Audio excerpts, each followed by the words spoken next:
let's talk about mindfulness. What else?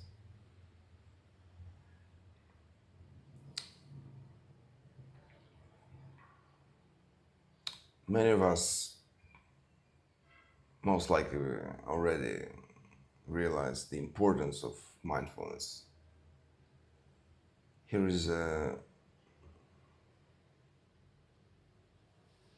very deep realization I made recently.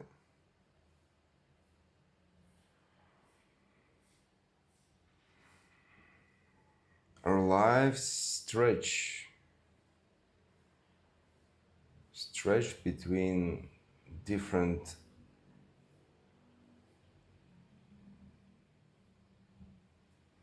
forms of energy. Let's put it this way.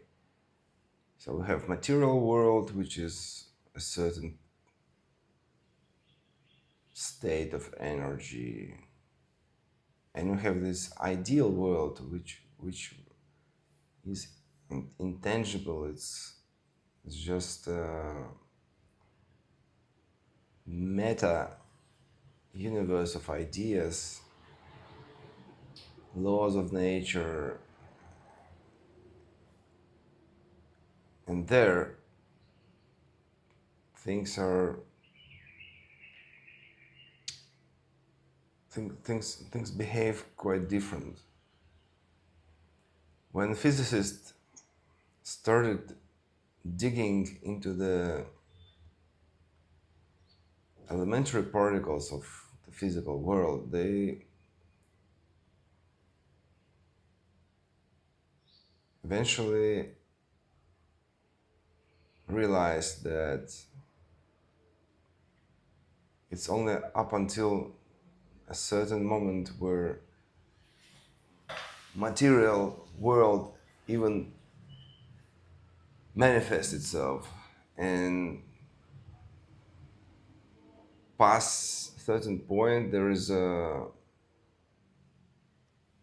only energy and laws of nature. Let's put it this way. So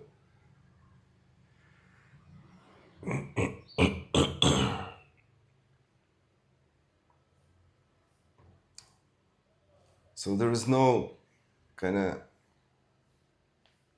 sharp division between these two worlds. They gradually morph into one another. So going back to the topic of mindfulness, the mindfulness is the ability to be present and regardless of their circumstances and all the inertia and influence of our surroundings, whether it is bone hard material or ideal.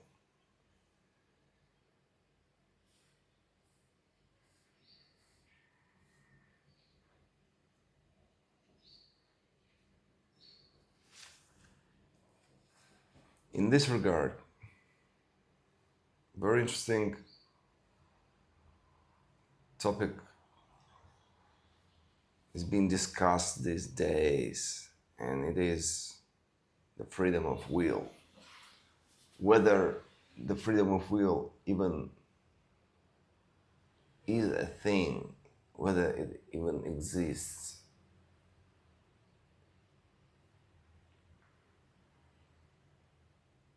And there are a lot of arguments, either pro or con this. And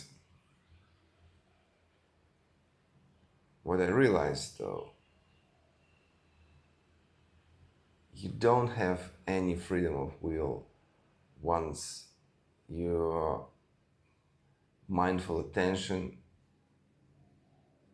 resides in the material level of the world. There is nothing you can do once you're there.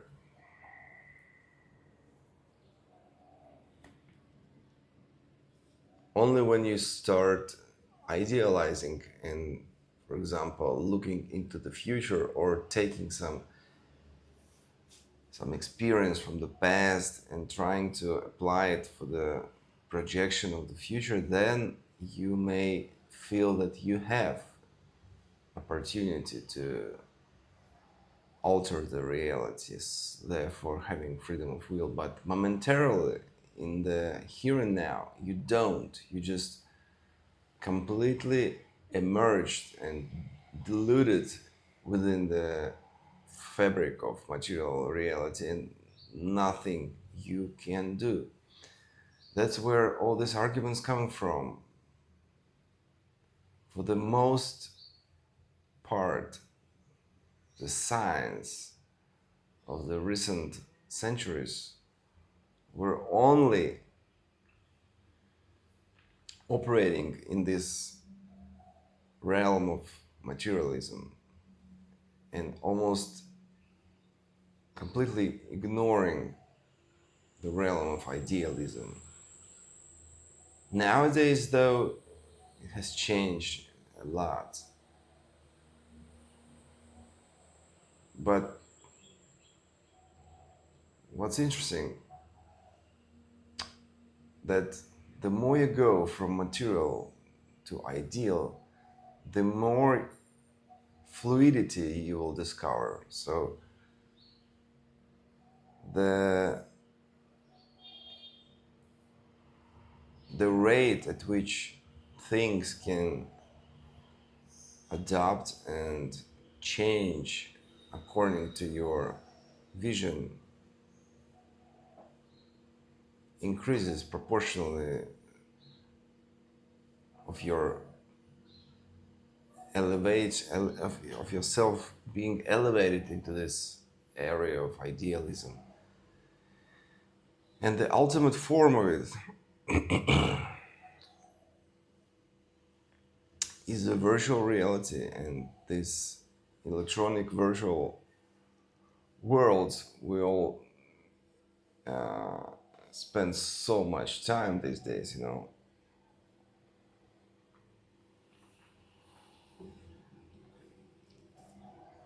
And it's very appealing that you have so much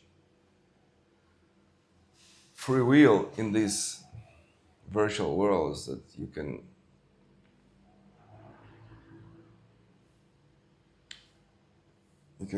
master your life very easily.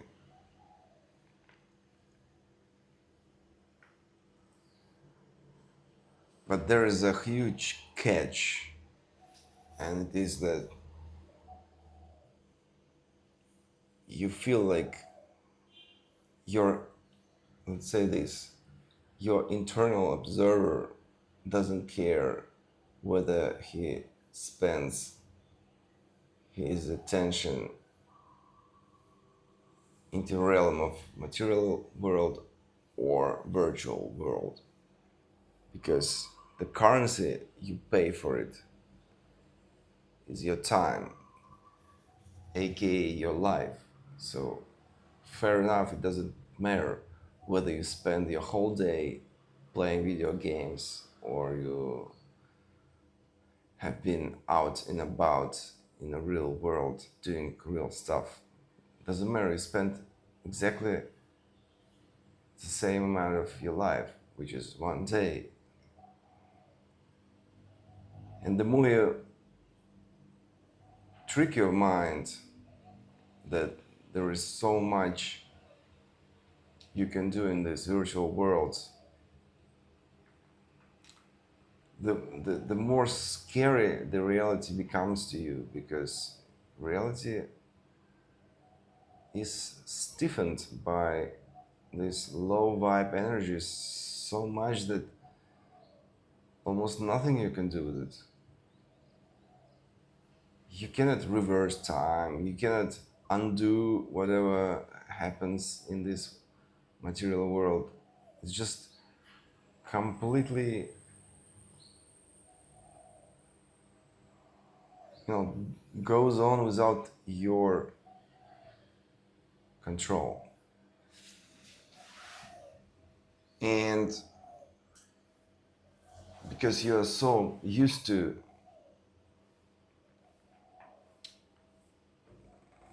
this feeling of being the master of your life,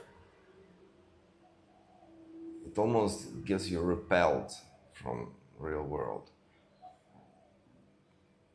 which is completely ridiculous because you're still a material person and you don't want to lose this. You don't want to become a ghost without a body, without this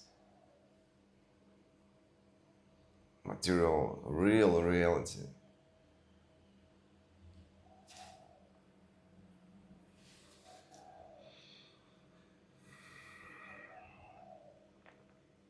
There is third thing, let's say a third layer of all this general world's architecture, and this a spiritual vision. So we already agreed on, let's say agreed, I don't know, maybe you disagree, that we have material world which is gradually morphing into the idealistic world,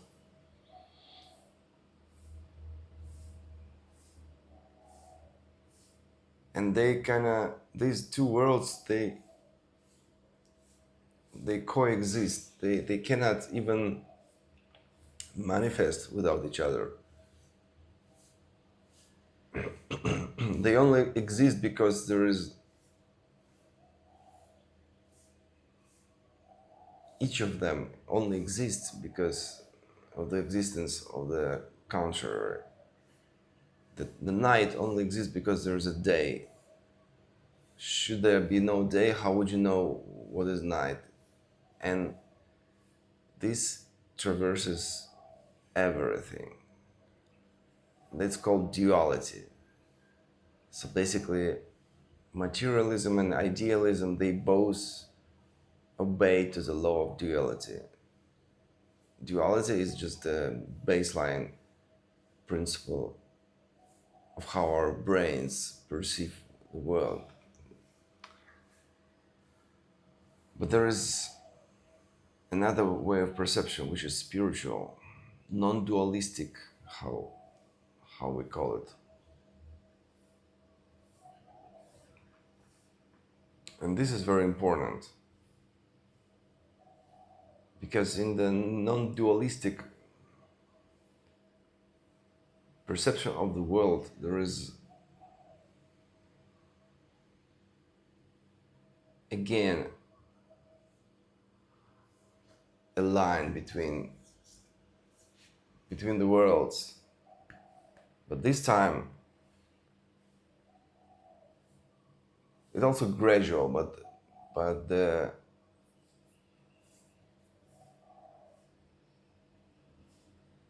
but by gradually going from, let's say we can put this spiritual world next to the ideal world, so you gradually morph from the materialism to idealism, and from an idealism you go into the spiritual.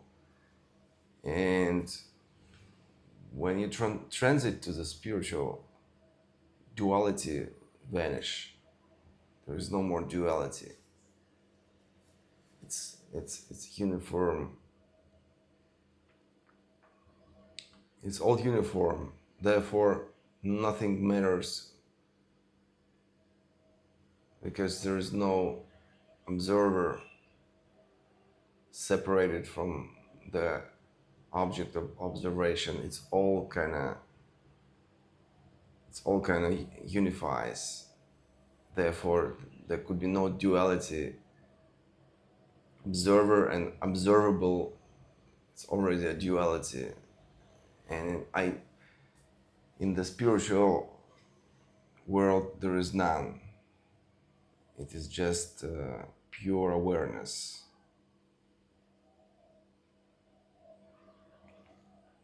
And it is very important to train your attention to switch between these three. Because otherwise, there is very high chance that you're gonna stuck.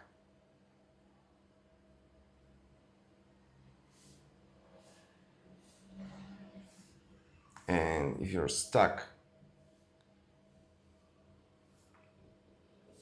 the best example comes to mind is like, imagine the video game is so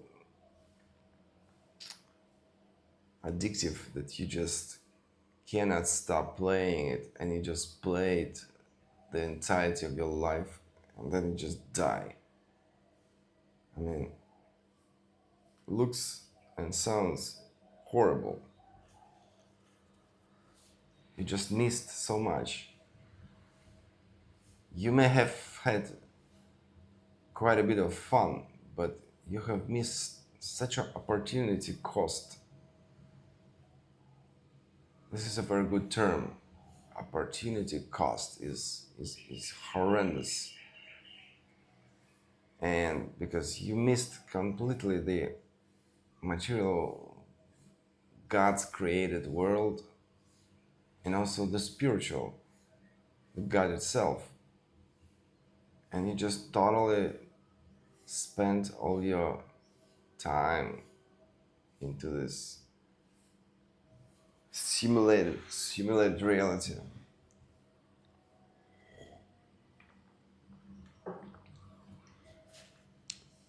So, to round all this up, if you look around what other people are doing, very soon you'll realize that in average, people are just, let's say, zeroing in to some particular area. For example, they're all inside the materialism, and they just spend the whole life just pursuing this materialism, and then they die. Or nowadays, it looks like a lot of people will give up materialism because of its lack of agency and ability to. It's extremely hard to influence material world. So a lot of people will just shift away into this virtual world, and again they will miss everything else. The opportunity cost is huge.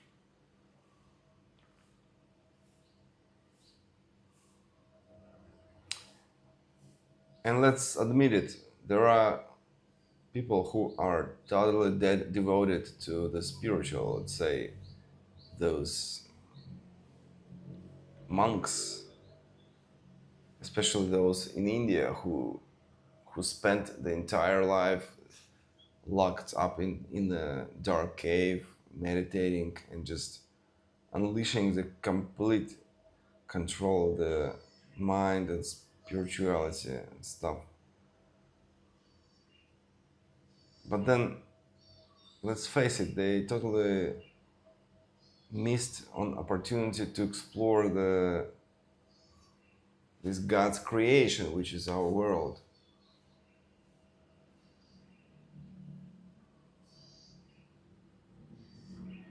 So instead of radicalizing the self,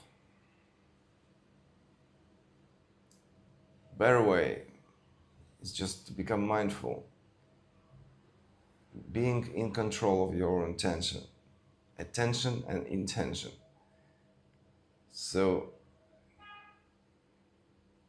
I think it's quite obvious that being mindful and being in control is giving you this best balanced life, which you can devote to,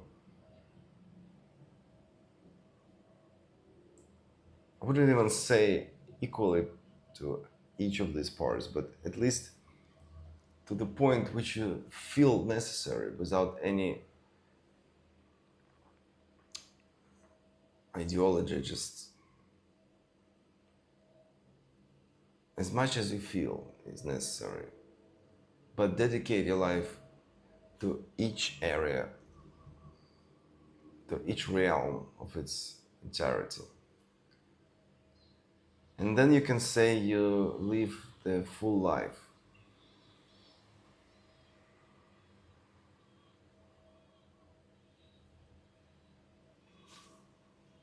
Namaste.